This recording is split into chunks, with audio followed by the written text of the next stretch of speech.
Good morning, student. Today our topic is helium neon laser.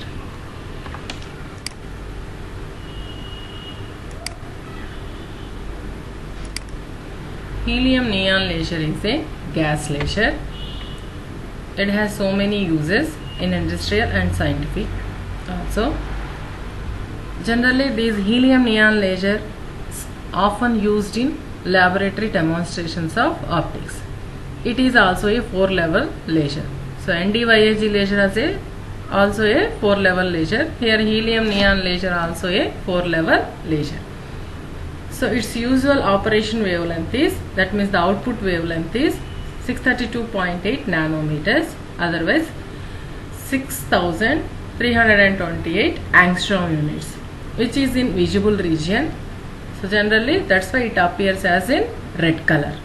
It operates in continuous working mode. So helium neon laser is a continuous working mode laser. Come to the construction of helium neon laser. So generally this helium neon laser gas consists of a discharge tube. So this gas is placed in a discharge tube.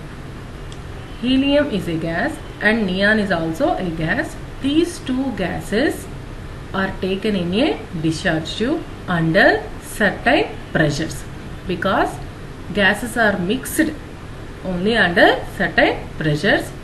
Here the helium and neon gases are taken under certain pressures and they are mixed, and that mixture is taken in discharge tube.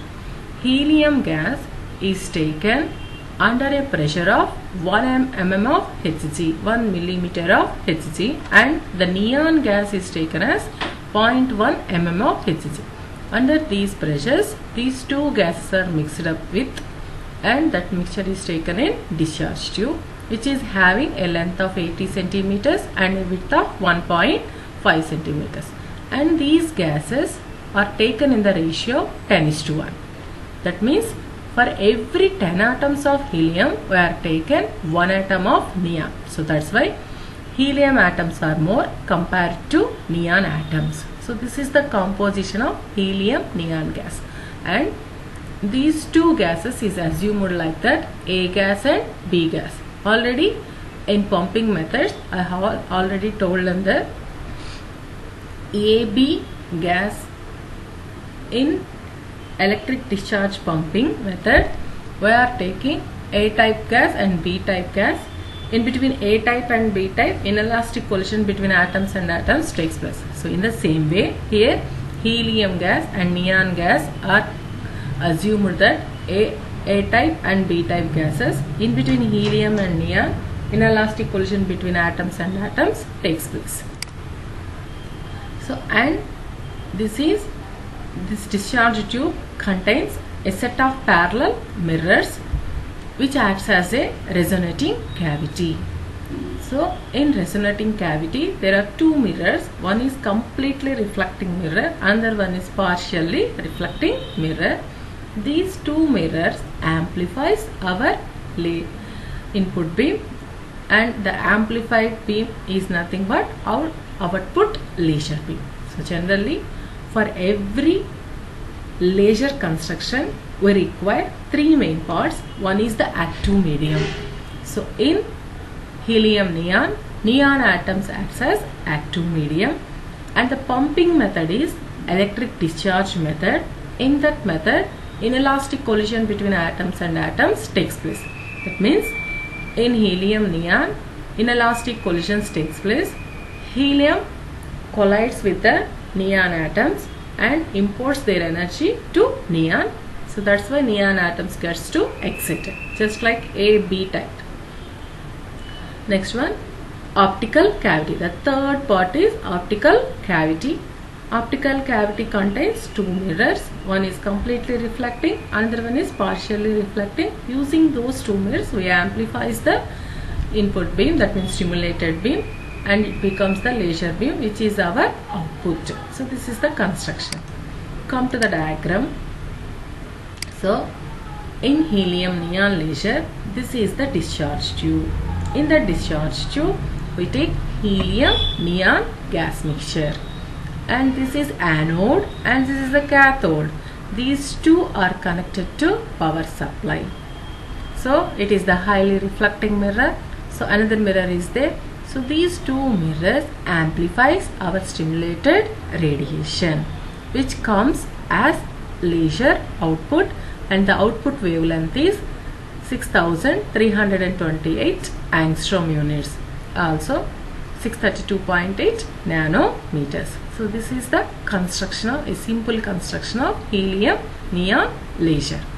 So when the discharge tube is connected to power supply and it is switched on, the discharge comes into the tube, that means the electrons moving into the gases. These excited electrons collides with the helium atoms, so and they transfers the energy to the helium atoms. So that's why the helium atoms goes to excited levels. These excited helium atoms participate in elastic collision with the neon atoms and transports their energy to the neon atoms. These neon atoms gets excited. So this is the key point. So initially electrons excites the helium atoms. Excited helium atoms takes collisions with the neon atoms, and that's why the neon atoms gets excited. So that is the inelastic collisions between helium and neon atoms. We come to working. So before working, we see the energy level diagram. So this is the energy level diagram of helium and neon. Here the helium gas acts as passive and the neon gas acts as active.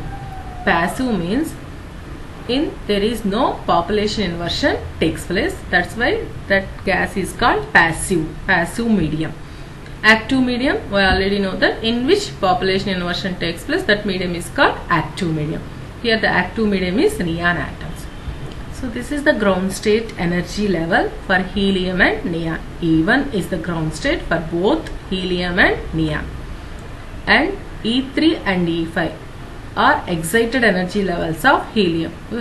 You can name these E1 and E2 also instead of E3 and E5. So these two are the excited energy levels of helium. Once again, these two energy levels acts as metastable states for helium. So the excited population spends more time in E3 and E5 in helium. These excited helium atoms collides with the ground state population of neon. So in that collision, the helium atoms transfers energy to neon. So with the absorption of energy, the neon atoms gets excited to E2, E3, E4 and E6. This is not E5, this is E6. Already here E5, this is E6. So they are all neon atoms gets excited to these energy levels. Here E4 and E6 acts as metastable state for neon.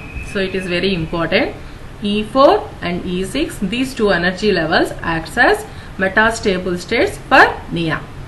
Here in these metastable states, the helium atom spends more time, and this E3 and E3, this E5 and this E6 acts as having same energies. In helium E3, in neon E3, in helium E5, in neon E6, these energy levels having same energy. And the helium atoms which are present in E5 transfers their energy to the neon which are present in E6. And E5 and E6 having same energy, and the helium atoms transfers their energy to E6. This transfer of energy is called resonance transfer of energy. Resonance transfer of energy, having same energies, and the helium atom transfers the energy to neon in this way. So that's why this transfer of energy is called resonance transfer of energy.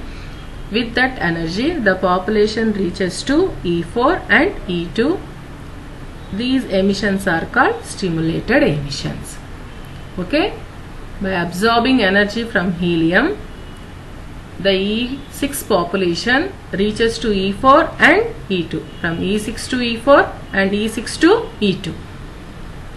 So from E6 to E4, the output emitted wavelength is 3.39.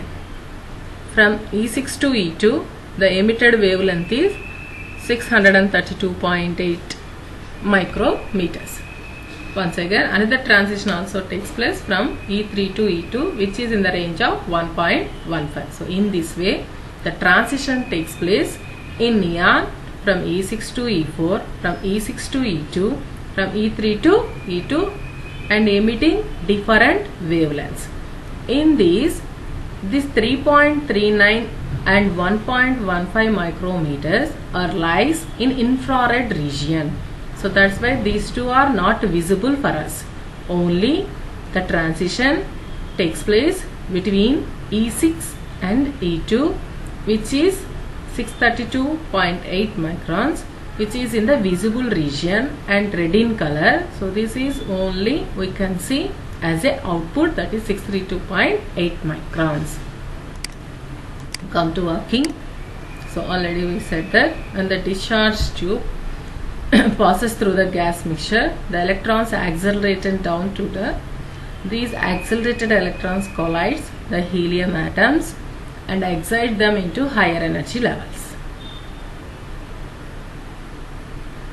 And these excited helium atoms spends more time in the metastable energy levels, and they collide with the neon atoms present in ground state. Neon atoms initially present in the ground state. These neon atoms excited to higher energy levels E4 and E6, which acts as metastable for neon. Don't confuse, E4 and E6 are metastable states for neon, and helium atoms are de-excited to ground state because they transfer their energy to neon. So that's why by losing their energy, the helium atoms returns to ground state.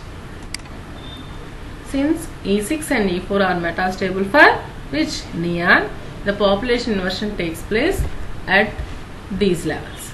The stimulated emissions takes place from E6 to E3 gives, this is our output, 6328 angstrom units, and the stimulated emissions between E6 and E5 gives the laser wavelength of 3.3, and E3 to E2 gives the laser wavelength of 1.15. But these two are in infrared, so that's why they are not visible. Only this is the visible radiation which is comes as output for helium neon laser. The neon atoms undergo spontaneous emission from E3 to E2 and E5 to E2. Finally, these returns to ground state from E1 to E2, which is non-radiative transition. Already I said non-radiative means energy is transferred in another form but not in light form. Those are called non-radiative, which takes place from E2 to E1. E1 is the ground state. So continuously takes place this process again and again. So we get continuous wave output. And this 3.39 and 1.15 micrometers wavelengths are removed using some optical elements which are placed inside the system. So these two wavelengths are removed because these are in IR region using some elements. So in this way the helium neon laser works. Okay, thank you.